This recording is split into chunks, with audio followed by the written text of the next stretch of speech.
Welcome to Formula One. Yes, welcome indeed. I'm Janne and I'll be your host today throughout this first look video of F1 2016.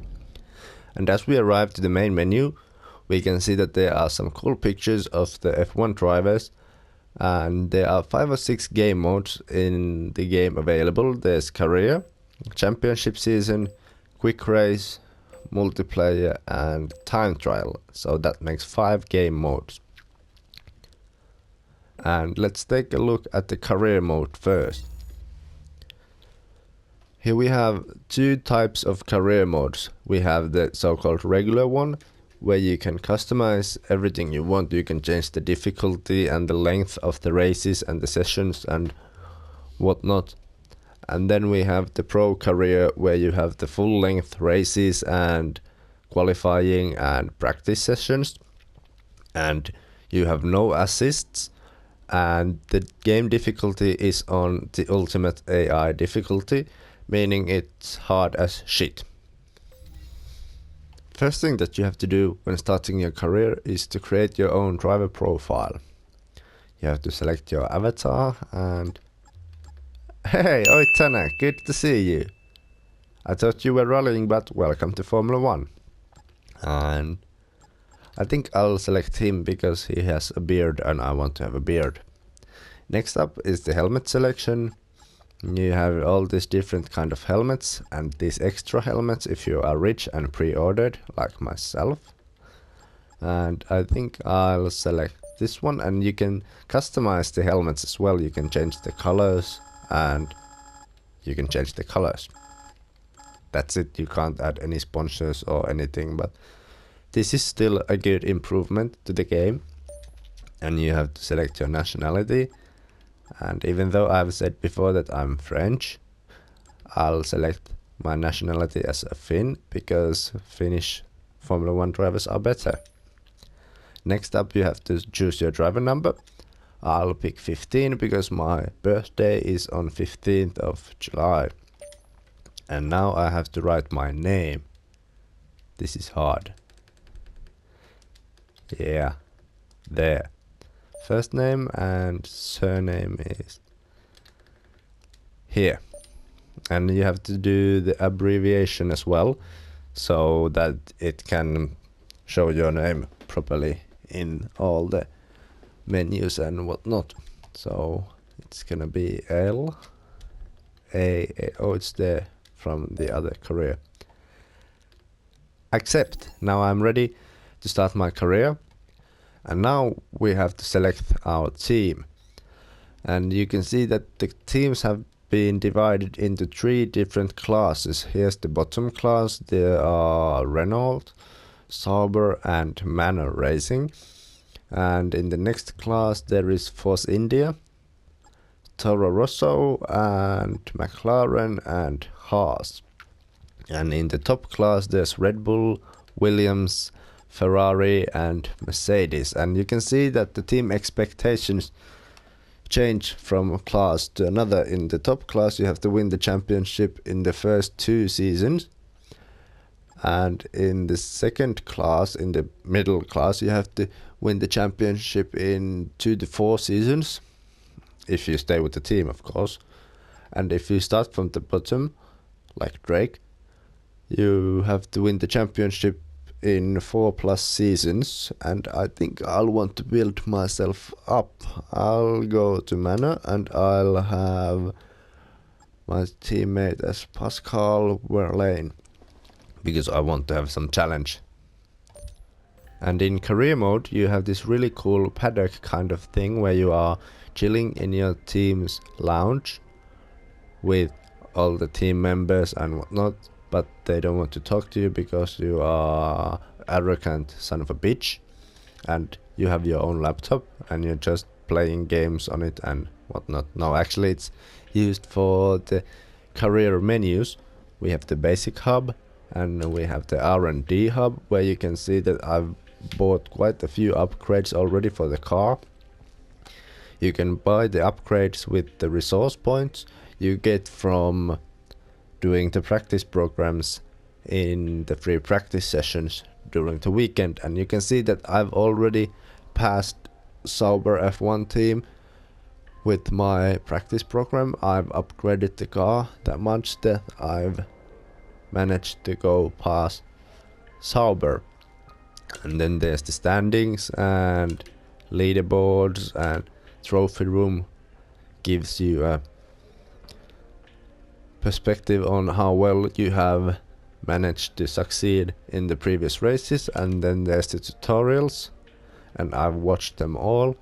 Now it's time to go to the practice one. And here we are in the garage at free practice, and as we click onto the monitor we can see the different practice programs. There's track acclimatization, time management and qualifying pace programs, and the more that we complete them, the more resource points we get and the better we can make our car. So it's good to do them. In track acclimatization challenges you have to drive through the track and pass through the gates. So it's basically helping you learn the track, and you have to go through all the gates at optimal speed and position your car in the optimal line through the corner so you'll get the maximum points. So yeah, basically it helps you learn the track, and it's quite useful at that as well if you're new to the track and you're struggling with learning the track. In tire management programs, you have to drive 4 laps around the track, and the team gives you a target lap time which you have to beat in order to pass the challenge. And we can see that there's a slider on the top of the screen, and when the marker is on the purple part of the slider, you are wearing your tires less than they were expecting, and when it's on the green, you are still passing the challenge and it's going right to the expectations, and when you're on the red, you are failing the challenge. So try to stay in the purple as I'm doing right over here, and you'll beat the challenge with the best score and you'll get the maximum points. The qualifying pace program is the most simple one of the 3. The team gives you a target time and you have to achieve it during 3 laps, and if you achieve it, you pass the challenge, and if you don't achieve it, you fail the challenge. It's that simple. The second game mode is the championship season, where you can play as any of the drivers in the grid and play as you want throughout, I think, 1 season. Yes, you can decide if you want to have a custom weekend, a short weekend with short practice session, 1-shot qualifying and the 25% race distance, or you can have full weekends, full race distance, full qualifying and all the 3 practice sessions. But I think I'll go with the short weekend, and I think I'll stick to the expert difficulty. And as for the team, I think I'll pick McLaren, and I'll pick Jenson Button, one of my favorite drivers currently on the grid. And yeah, here we can change the tire allocation, meaning that we can once again decide if we want to have more soft tires or balanced selection of tires, or if we want to have more of the harder tires. It's quite nice actually, brings realism to the game a bit more. It's all about the details that bring the realism to the game, and I like it how they are doing it right now. And here we have the preferences and weather, time and day. You can't change these in the championship season either. And compared to the career mode, here is not any possibility of the team lounge. It's always in the garage and you're just sitting there and you have the practice sessions and whatnot, and you don't have the practice programs either, so you can't develop the car in the championship season. But yeah, that's pretty much the Light rain arriving on track in 5 minutes time. Hey, shut up, I'm talking here. But yeah, that's basically the championship season. The third game mode is the quick race game mode. In here you can decide if you want to do just a single race or if you want to do a custom season in which you can pick some of the tracks. For example, you could decide to have Brazil and then Spain and Canada and the new Azerbaijan circuit, and then for example Belgium, and you could do a season with those tracks, and you can decide which driver and team you want to pick for the season and or the race. I think I'll go with Ferrari and Kimi. And here again you can decide if you want to have practice and or qualifying. You have these different options, and you can have a short race or a longer race, just as you like it. And in here you can actually change the weather, and you can change the starting time of the race. And in those countries where the races are actually raced during nighttime, you can decide if you want to race in daylight or during nighttime. So you can, for example, race in Singapore and do the race in complete daylight. So that's quite nice as well. And yeah, I think this is a good game mode, especially if you don't feel like doing any of the practice sessions and you just want to do a quick race. So quick race is your choice. Surprising, huh? Also, it's a good choice if you want to do a partial season, like you don't want to race all the 21 races, or you hate some of the tracks, for example China or Monaco, then this is your choice. The fourth game mode is multiplayer, and in multiplayer you have single races and you have the championship.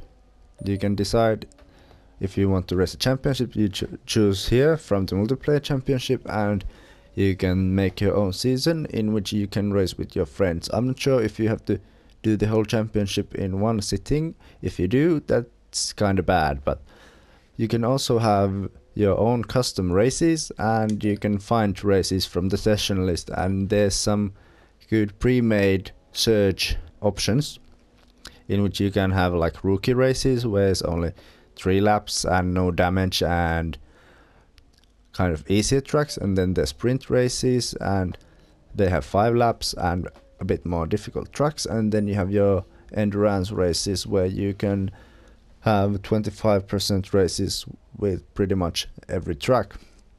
And that's pretty much the multiplayer. I think the only bad thing in multiplayer is that there are some people who are just trying to ram you off and play it as a demolition derby instead of Formula 1.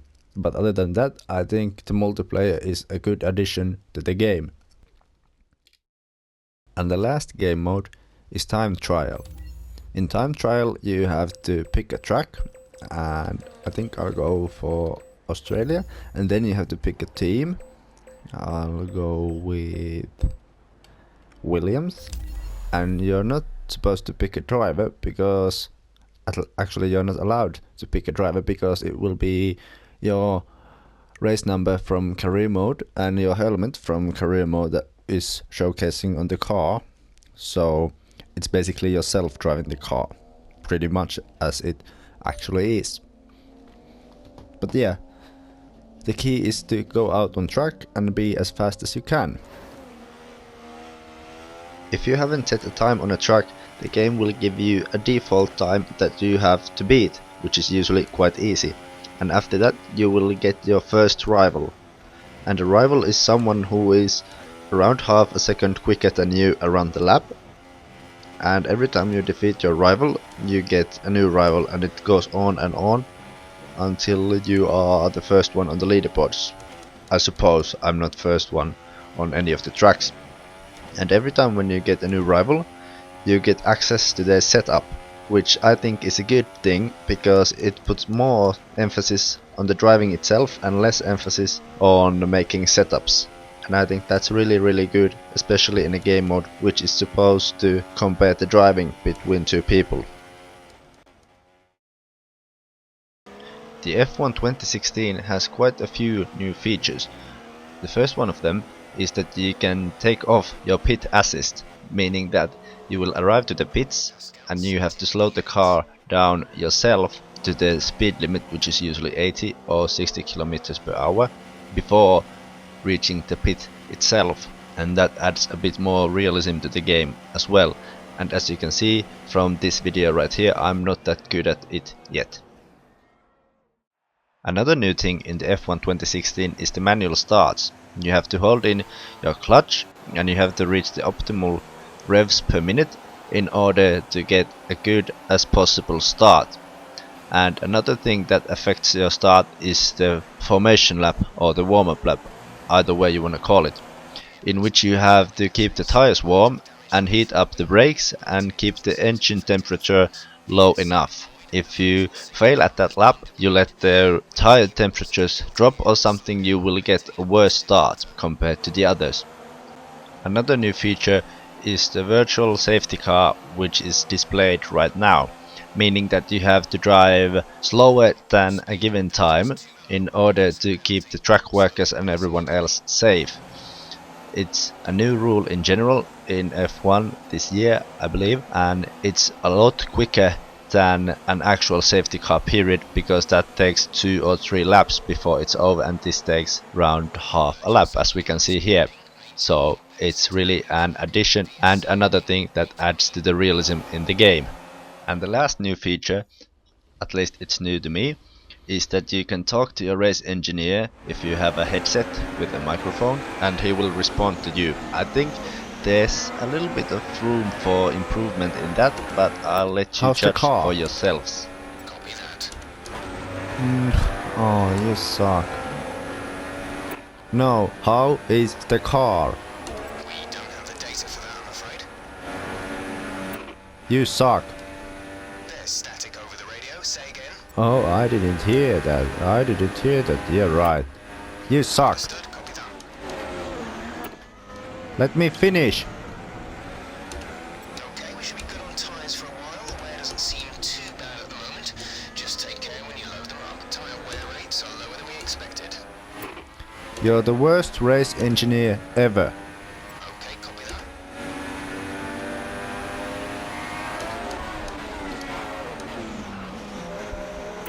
Is Santa Claus real? Say that again. We're having trouble receiving. Oh, I didn't hear you. I still believe in Santa Claus. I don't want to answer. Got that confirmed. I didn't even say anything. Didn't catch that. Say again. Confirmed. Is Santa Claus real? Oh. You're horrible. You're just horrible. Is Santa Claus real? Say again. You're breaking up. You suck. Couldn't receive that. Repeat the message. Oh, I didn't hear that. Yeah, right. You... Ah, I can't take it anymore. Fuck it. What happened? Let me know you're okay. Oh, now you surprisingly care about me.